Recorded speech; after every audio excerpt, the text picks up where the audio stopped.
This is ESBR Boxing, and I'm delighted to be joined by Danny again for our next kind of roundup video of 2022 and looking ahead to 2023. This video, the topic of this video is all about which Brits do we think could become world champion next year. So yeah, a lot of obviously we've got at the minute we lost a few champions there this past few weekends, but with Butler losing his belt to Inoue and Warrington losing his belt to Lopez. So I think we've only got three or four world champions now. Hopefully this time next year we've got to double that even more. But yeah, Danny, I'm looking forward to this one. I'll just we may as well get straight into it. Give me your first fighter who you think could become world champion in 2023. This isn't like the most original answer in the world. It's probably the most obvious one. I think Joe Cordina is probably your best bet to be a world champion. He's not currently holding one. He probably thinks and still feels he is a world champion. Obviously, it was sort of unfortunate the circumstances in which he had to vacate his title or was stripped of his title, I should say. And, Rakimov obviously beat Zelfa stopped Zelfa, but was getting sort of, outboxed and quite clearly outboxed for the first 6, 7 rounds of that fight. And obviously it was a great performance by Zelfa, probably the best he's looked in his career to date, but Cordina I still feel is a level above Zelfa in terms of boxing ability. Seems to be punching a lot harder now with the knockout of the year contender over Agawa, and I would probably favour him pretty heavily based off we saw against Rakimov that night. Yeah, 100%. That's the one we were discussing before a little bit about who we fancy to become world champion, and we were both in a definitive agreement that Joe Cordina is the obvious candidate. I agree. I think he beats Rakimov handily. I think that is will be the next fight. His next fight as well. I think there's no point in having him. I know he had that hand injury, um, but he was wrongly stripped. I agree. Rakimov. Oh yeah, I know he got the knockout win in the end, but he didn't look brilliant. Nope. Um, in saying that, obviously, Zelfa Bar probably performed better than any of us thought he would. But yeah, I think Cordina, Rakimov, I'd make Cordina a pretty heavy favourite. And I do see him winning that. And yeah, it's funny because we did this video this time last year. Myself, Greg, and I can't remember who else. And I mentioned Cordina to win a world title in 2022. So yeah, I'm going to stick with my guns. And I agree, 2023, the year he becomes a two-time world champion, I suppose, 100%. So I think we both definitely agree with that one. I think now it probably gets a little bit trickier. Obviously, there's a lot of fighters from Britain who you can see getting a world title shot in 2023. Whether or not they win it is another question. But I'll throw it back to you, Danny. Is there any other names that you can think of off the top of your head who you think have a good chance of becoming world champion next year? There's none who massively jump out at you, I would say. As you said, there's a lot of fighters, look likely that it could be a shot at a world title next, potentially, but could be going into some tough matchups. I think the one who's most likely to come out on top, if they get the fight they want, is Richard Riakporhe, because they seem to be targeting Ilunga Makabu, who, for my money, is probably the weakest world champion at cruiserweight. And I'm not sure exactly what age he is now, but he must be well into his 30s. I know that Bellew fight must be getting on 8, 9 years ago now, and he's still still plodding along. I don't know how likely that fight is. I think a lot of promoters have tried to target Makabu, and I think once he got wind of any sort of whisper of a Canelo fight, he's just been holding out for that payday. But I think that's well and truly off the cards now. But Riakporhe would have a good chance. Obviously there's other, Bill Smith also cruiserweight looking to go down the IBF route against Opataya, but I think that's a tougher fight, a really tough fight for him. But I would say Riakporhe's probably who I would say the second most likely to win a world title next year. Yeah, 100%. I'd written the two you mentioned there, Bill Smith and Reactor, written them down. I was listening to a podcast there the other day, and I think the funny thing is, both of them in their own right will feel like they deserve a world title shot next, but at the same time, a rematch between the two of them is another massive fight.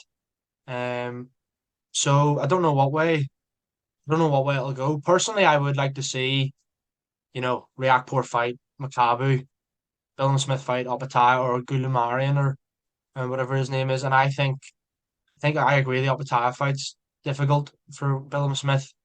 I think he could win the Goulamarian fight, and I give Reakpor a good chance against Makabu now, just on freshness, as you said. And if Bellew can knock him out like he did, Reakpor is probably more powerful than Tony Bellew, so I think he Yeah, could as well. Another one who I'm going to mention just in the weight division below that, obviously at light heavyweight, you've got Yard fighting Beterbiev early 2023, and then obviously the rest of the belts. Bivol has. I don't think Yard will beat Beterbiev as much as I would like him to. I don't think he will. But depending on how Beterbiev looks in that fight, I could see Callum Smith getting a shot at some stage in 2023. And I think Callum Smith's criminally underrated. I think people look too much at a Canelo defeat. Um, but forget about him dismantling, George Groves, and winning the Super Series down at super middleweight. A lot of people, as soon as someone mentions Callum Smith, they think of the dodgy John Ryder decision. But look at John Ryder now. He's on the fringe of a Canelo fight potentially. Um, yeah. and then obviously the Canelo fight itself. People think of about those two with Smith too much and don't look at his good performance. I think he's looked good since he's gone to light heavyweight. Do you think he has a chance? He's looked really good since he's gone to light heavyweight, and I would be inclined to agree with you. You sort of forget Callum Smith was like the Ring Magazine champion at 168. It's fucking no mean feat. And he would be a style Beterbiev had never really faced before. He'd probably be the biggest fighter Beterbiev had faced, even though he, was fighting at the weight below. And it's an interesting one because as good as Beterbiev's looked, and he's if you're a fighter, he's probably one of the scariest fighters in boxing, realistically. But he's 38 now. At some point there has to be a bit of decline. I Yeah, know at the higher weight classes you can go on a bit longer, but light heavyweight's still old to be 38. There has been some vulnerability shown in the past. The sort of Callum Johnson fight's the one people always look to. And as I was saying to you before we started recording, if Johnson sort of pounced on him a bit, I know Joe Gallagher always sort of regrets that it wasn't a bit more aggressive.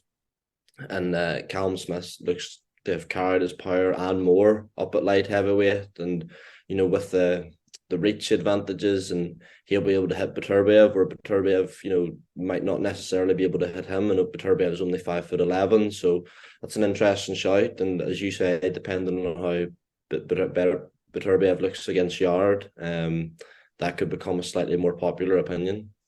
100%. Yeah, definitely. I agree. Obviously I'm not going into as much detail, but there are a few others that I'll just quickly throw a few more names at you here. And if you want to do the same after that, there's obviously I think Chris Eubank Jr. potentially has a chance if he beats Liam Smith. You know, the two champions at middleweight are what, Golovkin and Charlo. And who is there another one? I don't know. Does Charlo? Zanabek Yeah, yeah, and yeah. yeah. Yes, my bad. Yes. Well, oh, out of all three of them, do I think Eubank beats Charlo? Probably not. Do I think he beats Janabek? Probably not. Golovkin for me is the sounds ridiculous, but that's probably the most winnable one, just because of age and decline and how much he's lost that Canelo trilogy. It wasn't a great fight, but he didn't really look good in it at all. I don't think Golovkin. Maybe he had his moments, but I think he is beatable now. He is in his 40s. Um, could you, Mike Junior, exploit that? He's another one that I wanted to mention. What do you think? What do you think of that? I think Eubank Jr. would beat Golovkin if they fought next year. I know that, as you say, like it might sound like a bold statement, but I just think he looked like not only that he'd lost a step in that Canelo trilogy fight, but he looked like a shell of himself, if we're being honest. Like Golovkin's prime was 10 years ago, realistically. Even Canelo waited till he thought he had got him sort of over the hill going into their fights, and even that wasn't the best version of Golovkin. And even Canelo didn't look great in that trilogy fight. He didn't even look at his best, and he won it at a canter, really. And Golovkin looked like he went in there with the mentality of, not getting stopped and going the distance, to be honest, which is really concerning because he obviously knows full well, what sort of vulnerabilities are there. Got hurt to the body a couple of times against Murata. I think the Deverenchenko fight, if that pronunciation's right, is where you first sort of saw a few cracks in Golovkin. The Yeah, first time I saw him hurt, and then yeah, I think that'll be a fight depending on the Conor Benn situation, that they really target for Eubank Jr. Because I think they'll think, right, we can get Golovkin at the right time here. yeah, 100% agree. I think that he does have a good chance, but he obviously has to get through. If he loses to Liam Smith, suppose then all these talks of world titles Yep. could it get to the stage where Eubank Jr. never wins a world title, which seems ridiculous to think, considering he kind of walks and talks like he is. I know he was the IBO champion, but give that as much credibility as you want. Not going to go into too much detail, but I'll just throw out another three or four names here at you. That I think could potentially definitely get a shot, or if things work out in their favor, could win the world title. So I think Jack Catterall's got that rematch with Josh Taylor, Yep. at super lightweight. I think that Taylor will probably win this rematch more convincingly. I think Catterall definitely won the first fight, by the way. But I don't know. There's something about Joe McNally and his stable of fighters at the minute, and Taylor will, I think, we'll see the best of Josh Taylor again. And the reason I'm saying Jack Catterall is because Josh Taylor does look tight at the weight. So regardless of whether he wins or not, he might move up. So I could see Jack Catterall, picking up one of those belts if he does move up and become fragmented. Or again, if he puts on a performance like the first fight, he could just beat Josh Taylor. So there's another new world champion. I suppose would be losing one but gaining one. Yep. Paul Butler obviously fought recently against Inoue. He looks like Inoue's definitely moving up to super bantamweight. There's four belts straight away again that are become fragmented at bantamweight. Could he pick up a vacant title shot? Probably. Depending on who he fights, could be winnable for Butler. Um, then the other one which I mentioned to you before is Nick Ball. I personally really like Nick Ball. I've interviewed him a good few times. Top lad, really explosive featherweight, very small, but it doesn't seem to bother him at all because he's used to punching up against these bigger guys. Um, the question is who does he fight? Because I think at featherweight, because the belts have changed a good bit. Obviously, Navarrete moving up. Lee Woods now full champion. It's the whole matchroom. Frank Warren, kind of Eddie Hearn, Frank Warren thing. I wouldn't see Ball fighting Lee Wood, for example. Conlon looks like he's going to get a shot, but I think depending on who, if he fights Kiko Martinez, for example, at the start of the year, gets another good ranking, you could see him getting a title shot, and I wouldn't put it past him winning it. And the final one I want to mention, who I think is kind of the forgotten man sometimes with British boxing, is Joshua Buatsi. Again, this is the second light heavyweight I'm mentioning, but I think it could definitely 2023 could definitely be the year he gets a shot. Um, Whether or not he wins it is another question, but there's just another few names that I was thinking of that could potentially be champions next year. What do you think, Danny? Yeah, some good shouts there. We'd love to see Nick Ball get the world title shot. Excuse me. He's one of the most entertaining fighters in British boxing at the minute. Um, I've got a couple of more sort of rogue ones I could throw out here as well.